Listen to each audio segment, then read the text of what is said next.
The plan sounds ingenious. Remove 2 small security screws and combine them to create a tool to remove heavy bolts.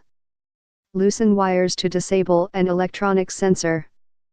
Fashion water-soaked bedsheets and the bunk bed ladder into a tourniquet-like device, use it to pull open a hole in a woven steel grate.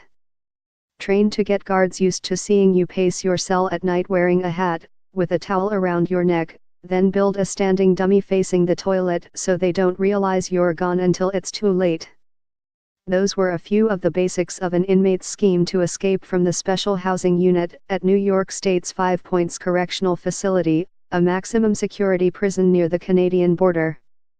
But instead of using it to break out, the inmate had a different idea, inform his jailers. He had his girlfriend tell the authorities that he would reveal his plan in exchange for a few privileges, an extra visit each week, the ability to receive food packages and take photos with his girlfriend and her 6-year-old daughter. Prison officials had reason to listen. He is David Sweat. In the summer of 2015, he and another inmate, Richard W. Matt, engineered an escape from the Clinton Correctional Facility in rural Dannemora and then led the authorities on a 3-week deep woods chase that riveted the nation, attracted intense scrutiny to security lapses and abuses in state prisons and embarrassed Gov. Andrew M. Cuomo. Mr. Matt was eventually shot and killed, and Mr. Sweat, now 37, shot and wounded. He later pleaded guilty to charges stemming from the episode and had a sentence of 3 to 7 years added to his original life term for murder.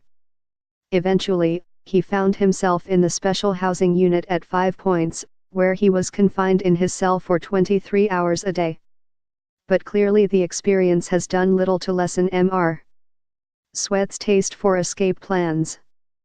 So his girlfriend, Fran Malinek, relayed his message early last month, and the authorities did, indeed, meet with him at 5 Points, on November 17. There, Mr. Sweat described his plan to senior investigators from the State Prison Agency and the State Inspector General's office. The investigators made an audio recording, Mr.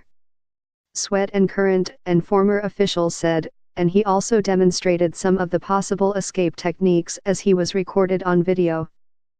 On December 20, Mr. Sweat detailed the escape plan in a 2-hour interview with the New York Times. In the end, Mr. Sweat's skills as an escapee may be stronger than his ability as a negotiator.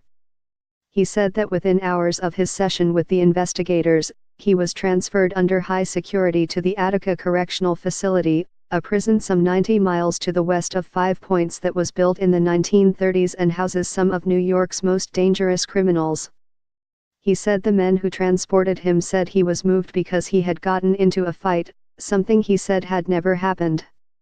He was put in Attica's Special Housing Unit and has not been granted any of the privileges he sought. An official of the prison agency, the Department of Corrections and Community Supervision, confirmed that Mr. Sweat had provided information about his perception of security vulnerabilities. But the official said that the agency's Office of Special Investigations had investigated his claims and found them without merit. The official added, out of an abundance of caution, and in accordance with the department's biannual review policy, Sweat was moved to Attica.